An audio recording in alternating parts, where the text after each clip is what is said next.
Assalamualaikum warahmatullahi wabarakatuh. Waalaikumsalam warahmatullahi wabarakatuh. Alhamdulillah, salatu wassalamu ala Rasulillah wa ala alihi wa sahbihi wa man tabi'ahum bi ihsanin ila yaumiddin. Amma ba'd, asyhadu an la ilaha illallah wahdahu la syarika lah wa asyhadu anna Muhammadan 'abduhu wa rasuluh. Baik,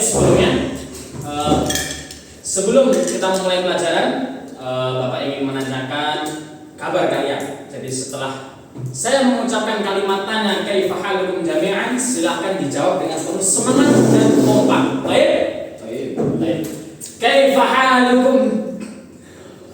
Kaifa halukum jami'an? Alhamdulillah. Baik, kadir maratan ukhra. Ya, kita ulangi sekali lagi. Kaifa halukum jami'an? Alhamdulillah bi khair. Alhamdulillah, ya, kita memuji Allah Subhanahu wa taala di pertemuan pada pagi hari ini dengan penuh ya semangat, didukung dengan cuaca yang sangat cerah, dan alhamdulillah kita berkumpul dalam keadaan lengkap, tidak ada yang sakit. Baik.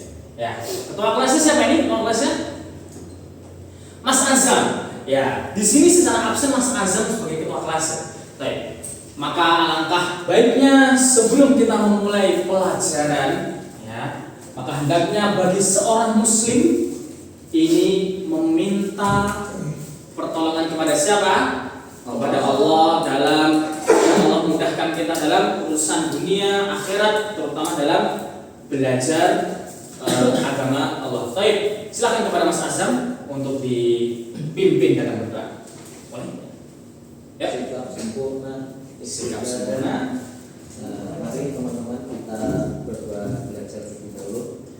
Bismillahirrahmanirrahim. Raditu billahi rabba wa bil islami dina wa bi Muhammadin sallallahu alaihi wasallam nabiyya.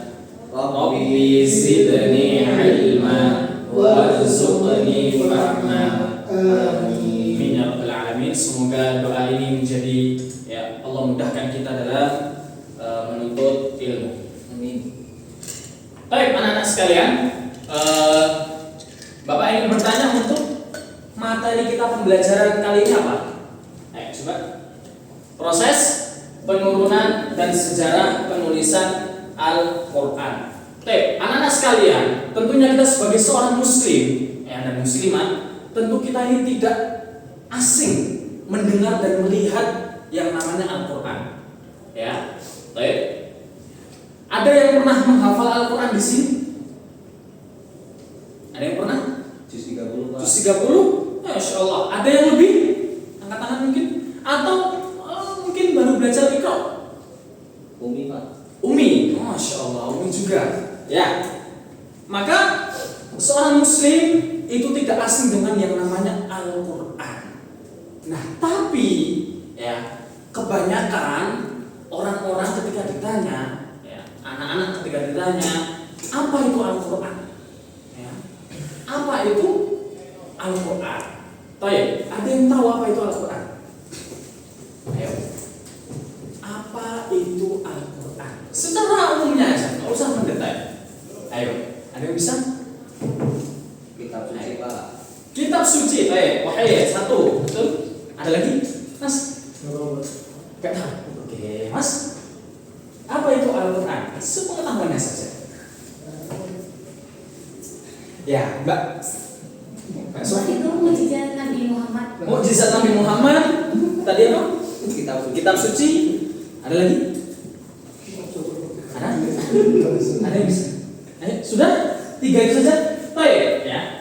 Jawabannya cukup. Ya, jadi Al-Quran itu salah satu, ya, apa tadi? Kitab suci umat muslim.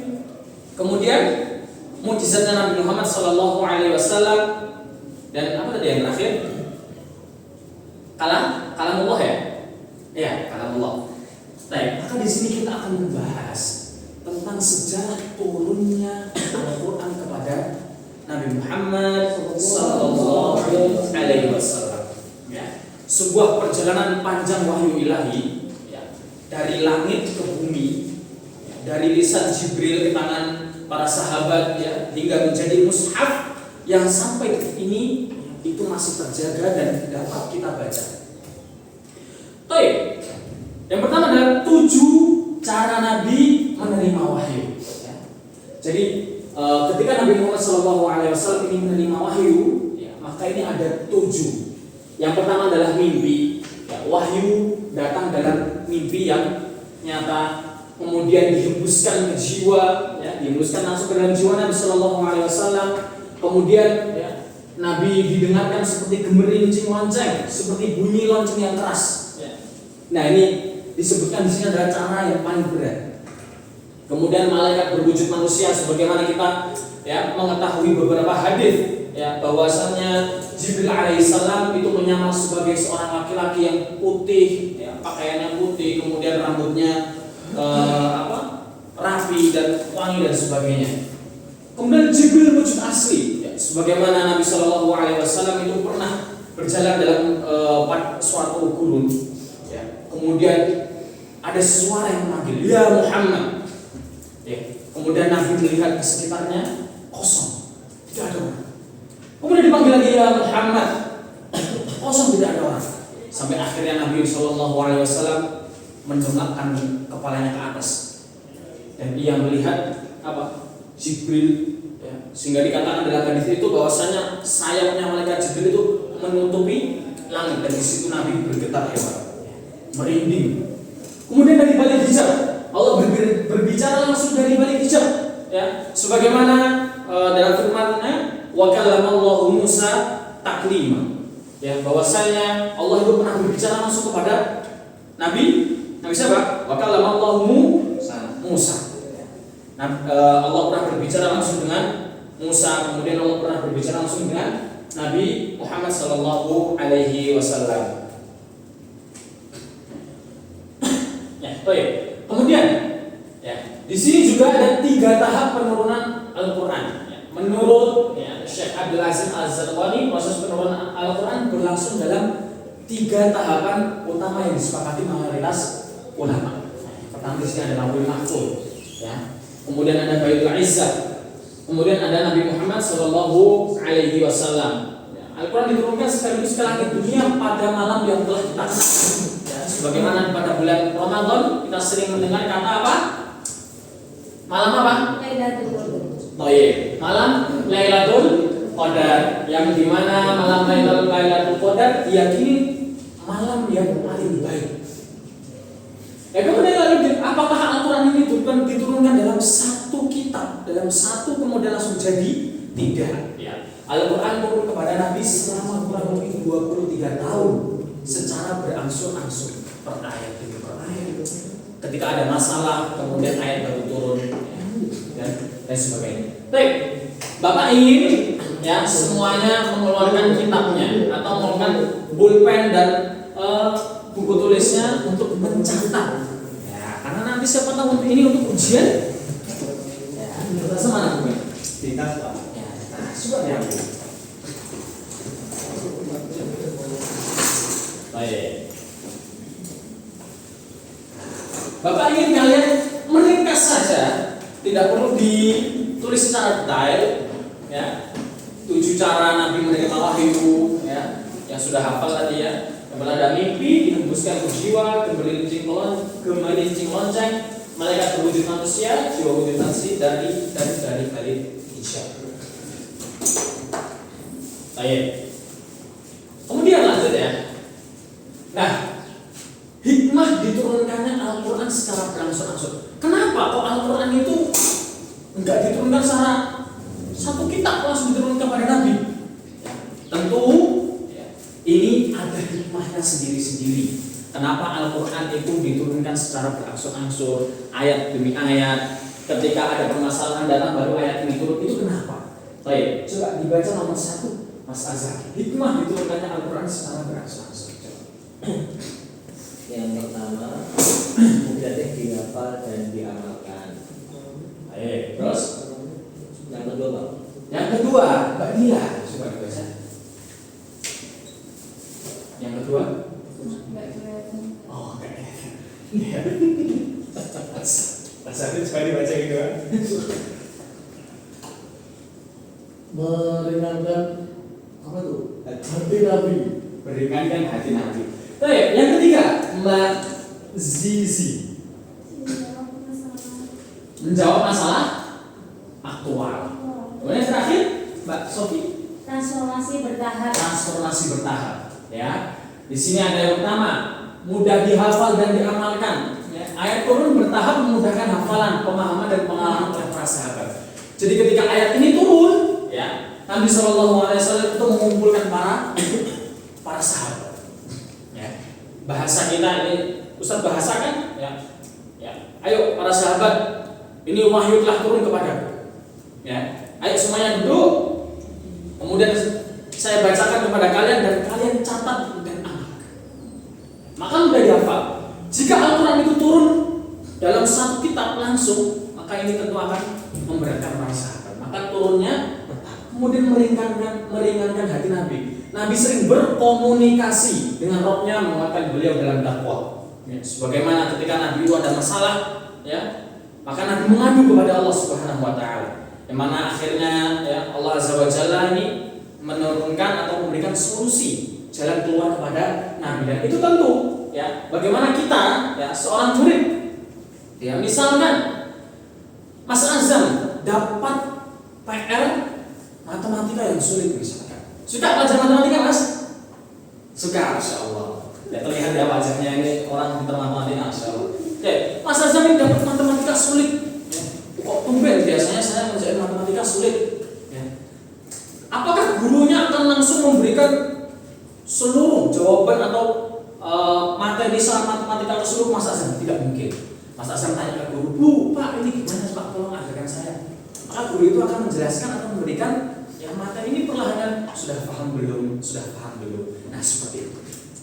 Kemudian menjawab masalah aktual ya. Ayat turun sesuai peristiwa dan pertanyaan yang muncul pada masanya. Nah, ini kemudian transformasi bertahap, umat Islam meninggalkan tradisi jahiliyah secara bertahap dan berkesan. Ada yang ditanyakan sampai pada hikmah diterapkannya Al-Quran secara berangsur-angsur? Mas Hafid, ada pertanyaan? Baik. Mbak Dilan, oke aman ya. Kita lanjut. Nah, kemudian ya, di sini ada penulisan Al-Quran pada masa Nabi Shallallahu Alaihi Wasallam yang tentunya pada masa penulisan di zaman Nabi itu tidak ya, secanggih di zaman sekarang. Ya, tidak ada komputer, tidak ada Word atau apapun itu, bahkan bolpen ya dan sebagainya. Maka salah satunya adalah ya ini Al-Riqaq, Al-Aqtaf, Al-Liqaf, Al-Usul ya, kulit hewan, tulang hewan, lempengan batu dan pelepah kurma. Jadi apa saja benda yang bisa dipakai untuk menulis di zaman itu maka dipakai untuk menulis. Baik, sampai sini ada pertanyaan pada pelajaran Al-Quran Hadis? Tidak ada? Cukup? Baik. Kalau tidak ada pertanyaan, Ustadz mau memurojaah sedikit tentang apa yang saya sampaikan di awal tadi. Mas Hafid, sebutkan salah satu 7 cara Nabi ketika menerima wahyu. Oh, mimpi. Mimpi bukan tidur ya. Mas Azam, apa Mas Azam?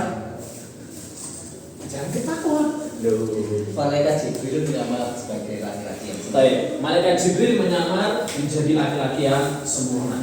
Baik, Bapak rasa demikian yang Bapak dapat sampaikan di pelajaran hari ini. Insya Allah di pertemuan selanjutnya, pertemuan yang akan mendatang, kita akan melanjutkan pelajaran ini sampai tuntas. Insya Allah. Baik, seperti biasa, sebelum mengakhiri pelajaran, saya minta ketua kelasnya untuk memimpin berdoa. Betul. Teman-teman di sini sikap sempurna. Mari kita bersama-sama tutup dengan bersama-sama membaca hamdalah dan doa kafaratul majlis. Alhamdulillahirabbil alamin. Subhanakallahumma wa bihamdika asyhadu an la ilaha wa atubu ilaik. Kurang lebihnya Bapak mohon maaf selama mengajar di sini ya. Keburukan dan kebaikan datangnya dari Allah Subhanahu wa taala ya. Demikian yang Bapak dapat. Wassallallahu ala nabiyyina Muhammadin wa ala alihi wa sahbihi wasallam. Assalamualaikum warahmatullahi wabarakatuh. Waalaikumsalam warahmatullahi wabarakatuh.